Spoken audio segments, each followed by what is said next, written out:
Kalau tabungan gua hari ini 1 miliar, berarti gua baru boleh beli CRV. Iya, yang 500 jutaan. Iya. Iya. Kok tahu sih harganya? Hi, hello, I am Budi Aceh. Oh my god. Selamat datang di Oh My Gigs bersama Budi Aceh, dan hari ini adalah hari yang paling spesial buat saya karena sahabat kecil saya menjadi tamu obrolan di Oh My Gigs. Siapa lagi kalau bukan my brother Sandi Andar Rusman. Kak Budi. Sandi. Kak Budi sehat, Kak Budi? Alhamdulillah. Ingat gak sih tahun? Nah dulu, kita protokol dulu dong. Belakang. Guys, jadi Alhamdulillah. mikrofon gue di sini. Maaf. Sebentar. Sudah mau gini dulu. Guys, oke, karena kita berdua sudah antigen, jadi kita sudah protokol kesehatan, kita juga hand sanitizer kita buka kalau gitu, oke? Gue dari tadi udah buka, dan yang tadi Udah ludahin. udah di sanitizer. Lo gila. Kita sekarang lagi ada di mana? Lagi ada di Ini kita di Hotel Lambara, di Dapur Pelangi, dan juga di sini ada beberapa sahabat gua, ada Pasar ada Wisnu Sabil dan keluarga di sini. Wisnu, thank you banget udah hadir di sini dan keluarga. Ada Anton Piston dan istri, thank you banget udah hadir di sini. Nah juga dengan istrinya Ais ya. Ais masih muda. Oh masih muda. Produser gua paling muda. Kalau ngomongin muda, emang kenapa ngambilin nikah? Atta Halilintar sama Ya, Aurel aja muda. Tadi kan bilang istrinya. Tadi kan bilang istrinya. Dia belum punya istri. Jadi guys, Dia belum punya bini. kita lagi ngebahas kameramen kita soalnya. Jadi Ais ini Adalah baru punya anak kecil. Oh, udah nikah akhirnya? Udah. Oh, udah. Anak Udah kecil. 2 anaknya. Anaknya 2. Baru lahiran kemarin 6 bulan yang lalu. Oke. Ya 6 bulan ya Ais. Tahu, nggak tahu. Oke, Dan. Oke guys. Enggak. Oh my gigs, penontonnya disebut apa? Ya. Giggers. Enggak. Oh My Gigs Penontonnya- karena gigs ya. Ah. Jadi bisa pakai gigi kita, Oh, bisa pakai Nagita, Nagita. Slavina bisa. Buat- Ada giginya pokoknya. Pokoknya giggers lagi. Kalau pas Jadi, kan fansnya Gigi sama fansnya Nagita Slavina itu fans gue. fans. Oh gitu. Kan kalau orang-orang 90-an kan selalu menamakan fansnya itu adalah dengan ER di belakang, selengker, pasar gitu. Kalau terus yang kesini-sini tuh udah pakai kawan, sahabat, terus juga Itu akhir ini kawan Itu milenial, sahabat itu ya. milenial, Terus milenial. Gigi kita, Baladewa, nggak pakai S. enggak, beda lagi. Apa yang jadi nama fansnya kalau nama bandnya Ember? Baskom. Ya, jadi hai gigolers. Ya pokoknya buat kalian yang lagi dengerin, yang lagi nonton acara ini, yang lagi nonton akun YouTube ini, gua amazed banget diundang di di program hari ini, karena beliau ini adalah kalau nanya nggak pernah standar pertanyaannya, selalu yang menohok. Jadi jawaban gue juga nggak boleh standar juga. Oke, pertanyaan yang pertama. Apa? Waktu kita pertama kali kenalan tahun 87, Ya. Sandi ke Anjing, rumah. 87. 87. Sandi ke rumah. Ya.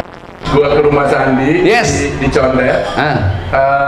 Kesan apa yang ada dalam suasana persahabatan kita, Sandi? Jadi saya kenal Kak Budi dulu apa kenal Abdi dulu ya?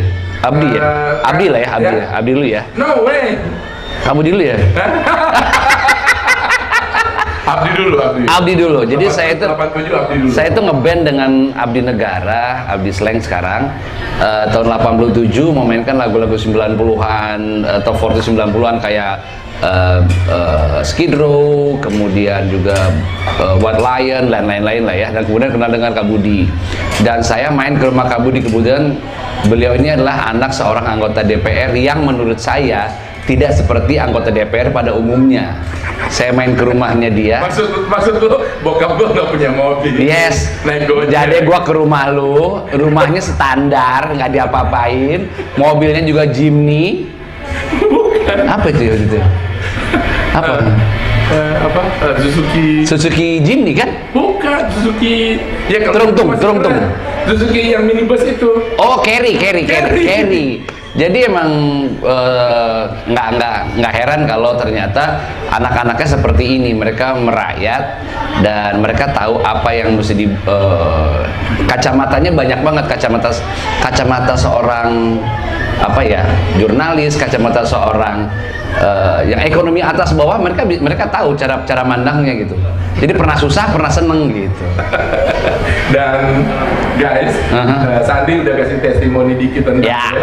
Dan Sandi ketika tinggal di Condet, perkenalan nama Sandi itu lewat adik gue, Abdi.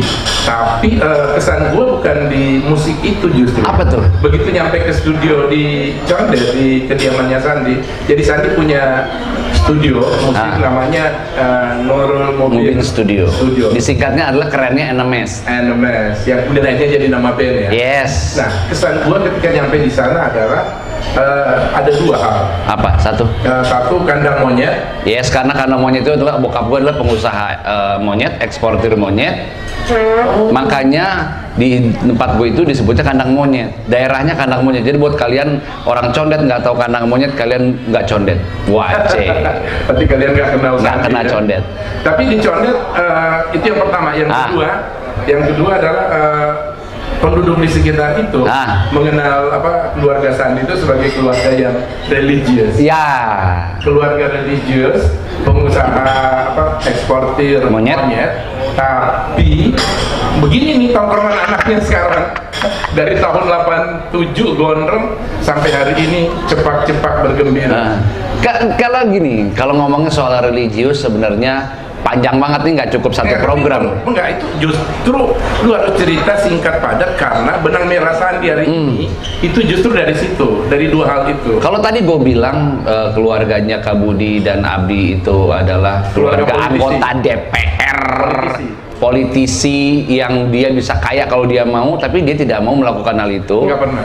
Iya, itu sama dengan keluarga gue. Bokap itu ngajarin, bokap gue tuh pindah ke Jakarta, rumah gue itu di Manggarai, itu lantainya tanah.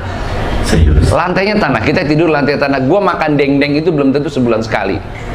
Masya Allah. Makan gue itu, hobi gue adalah makan sayur bayam pakai gula pasir. Enggak, gue pikir begitu lu lahir udah kan? No, jadi bokap itu pindah ke Jakarta, dia kerja keras, dia tunjukin bahwa yang namanya kesenangan itu harus dikejar, harus ada effortnya, dan itu nempel banget di kepala gue gitu. Dan bokap gue itu orang yang selalu memberikan petuah-petuah itu dengan tindakan.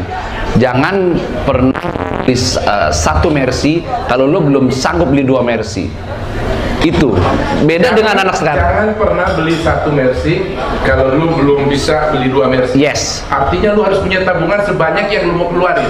2 kali lipat. 2 kali lipat. Yes. Kalau tabungan gua hari ini 1 miliar, berarti gua baru boleh beli CR-V. Iya, yang 500 jutaan. Iya. Iya. Kok tahu sih harganya? Itu dia. Jadi, nah beda dengan pola pikir anak-anak sekarang yang gua belum bisa beli iPhone terbaru. Ya. Tapi dia bela-belain kredit. Dia bela-belain ya pokoknya gimana caranya yang penting dapat. Padahal dia belum sanggup. Lu nyinggung, gua juga kredit. Enggak ya, kredit itu masalah sistem pembelian, tapi pola pikirnya itu yang kadang-kadang suka salah gitu. Akhirnya terbebani sendiri gitu. Nah, bokap gue juga yang ngajarin cara hidup seperti apa, cara menghargai orang seperti apa. Kemudian bokap itu sangat mengikuti jejak Rasulullah. Rasulullah itu setiap kali berpindah kota, pindah rumah, selalu membangun masjid. That's my point. Yes, bokap gue ketika pertama kali nyampe ke Condet, bangun masjid. Yang nempel di kepala gue kandang monyet tadi sama masjid. Masjid Nurul Mubin Studio. Yes. Terus pindah ke Sukabumi. Sukabumi sebelumnya udah tinggal di sana. Jadi setiap pindah ke satu kota bikin masjid. Selalu ada masjid karena bokap gue yakin bahwa setiap kali kita membangun masjid, kita sedang membangun rumah surga nanti. Itu yang selalu nempel di kepala gue Sampai hari ini. sampai hari ini gitu. Apakah jatuh bangunnya lu dalam karir, dalam kehidupan keluarga itu juga tertolong dengan kebaikan-kebaikan yang ditanamkan orang tua? Banget. Jadi bokap gue itu Ada nggak contoh? Gini, Pengalaman. bokap gue selalu mengajarkan gini, jangan pernah berharap memberi sesuatu and then kemudian mendapatkan feedbacknya saat itu juga. Bokap gue selalu gini, tanam pohon-pohon buah sebanyak mungkin, jangan berpikir lu yang makan buahnya, pikirin anak cucu lu yang nanti yang makan. Tanam ikan, tanam benih ke kolam ikan sebanyak-banyaknya, jangan berpikir lu yang makan, tapi anak cucu lu yang akan makan. Itu aja sebenarnya secara filosofi ya simpel sebenarnya, tapi itu juga yang dilakukan sama bokap itu selama ini. Dia berbuat baik sama semua orang. Dia hidup buat orang lain. Buat orang lain. Dia dengan teman-temannya, bahkan dengan dalam tanda kutip orang yang pernah memusuhi beliau, dia temenin. Dia tetap menjalin hubungan baik. Karena kita nggak pernah tahu Tuhan kasih rezeki lo lewat siapa. Oke, sebentar. Selalu kita dengar istilah, wah lu tenang aja, dia tuh udah selesai dengan hidup. Udah selesai dengan masalah pribadinya. Tapi bokap udah selesai dengan masalah pribadinya justru ketika dia masih membutuhkan juga. Yes, iya, benar. Dia udah berbagi. Benar. Bokap itu nggak pernah berpikir buat dirinya gitu. Jadi kemana-mana dia selalu berpikirnya itu buat menyenangkan orang lain tanpa berharap orang lain itu membalas dengan kebaikan lagi. Kalau orang lain membalas kebaikan lagi, itu artinya bonus. Selalu ditanamkan buat gue sekarang, makanya karir gue seperti sekarang dari tahun 87 kenal dengan Abdi, kemudian tahun 91 rekaman dengan New Camp, tahun 2000 bergabung sama Pas, kemudian juga jadi host di berbagai TV, kemudian juga siaran radio. Itu bukan buah dari kerja keras aja, tapi buah dari attitude menjaga network. Karena menjaga network tanpa attitude yang baik, hal yang mustahil. Kita omongin nanti itu di karirnya Sandi. Gue pengen nih ngulik tentang keluarga. Oke, walaupun gue nggak pernah dekat langsung dengan bokapnya Sandi, tapi dengar cerita tentang yang beliau lakukan itu, gue senantiasa panjatkan doa Al-Fatihah. Amin, mudah-mudahan. Iya. Pertanyaan gua apakah kebiasaan baik dari bokap itu turun ke anak-anaknya, setidaknya mau nggak mau kali ini ke Sandi? Mau nggak mau Apa yang Sandi lakukan terhadap anak-anak? Karena gini, ya seperti gue bilang tadi, bokap itu selalu mengajarkan itu dengan contoh. Nah, bokap itu banyak hal simpel. Pada saat lu menikmati sesuatu di luaran sana dan itu enak, bawa ke rumah. Makanan bawa ke rumah. Kalaupun misalnya, kan gue itu hidup di dunia hiburan, keliling kota kemana-mana, dapat hotel mewah, dapat makanan enak. Aduh, ini enak banget nih. Sayang banget kalau anak bini gue nggak nyobain. And next weeknya atau bulan depannya gue pasti booking tempat itu khusus buat keluarga. Gitu. Jadi selalu bokap gue gini. Bokap pernah melakukan bokap kerja sama orang lain, kemudian dia mendapatkan ongkos buat naik angkot buat pulang ke rumah dari Taman Sari Sawah Besar pulang ke rumah ke Manggarai. Waktu masih di Manggarai? Iya, masih di Manggarai. Dikasih ini ongkos buat pulang, tapi sama bokap nggak dipakai buat ongkos naik angkot. Dia beli pisang goreng 1 kantong, dia jalan kaki dari Sawah Besar sampai Manggarai. Pulang bawa pisang goreng? Hampir rumah ditaruh meja. Kita nggak tahu bokap secapek apa kan. Dan dia tuh saat itu nggak mandi lagi, langsung blok tidur capek. Dan gue pada saat mendengar itu cerita dari nyokap, bukan bokap yang cerita, nyokap yang cerita, kita nangis sama-sama. Segitu sayangnya dia, segitu. Tapi ketika bokap cerita itu, nyokap cerita itu, bokap masih ada? Masih ada.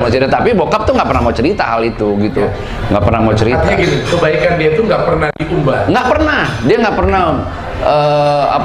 Kita selalu belajar dari apa yang dia lakuin gitu. Dia pernah membiayai satu angkatan akpol, jadi kepolisian.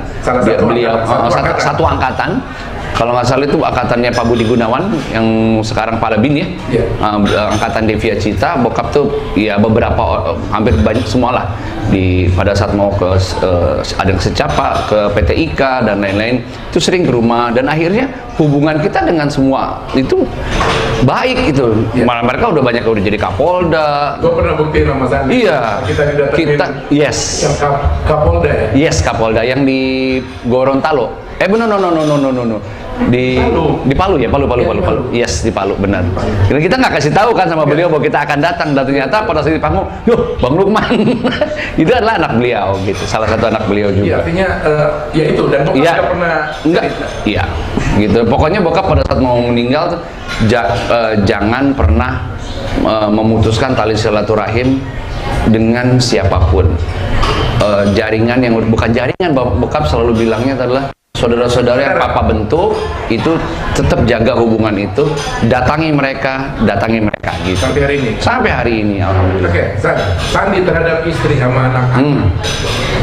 Tadi guys, Sandi cerita kalau dia datang ke satu tempat saat konser, sering banget ya dalam konteks Sandi ini kan UK, tahun 94 pernah ke Palu, di radio gue, Radio Nebula Gawalise waktu itu. terus sama Pas Band sekarang, dan juga drummer dari bentuk band bentukannya Abdi, All Indonesian Rockstar, band jamming itu.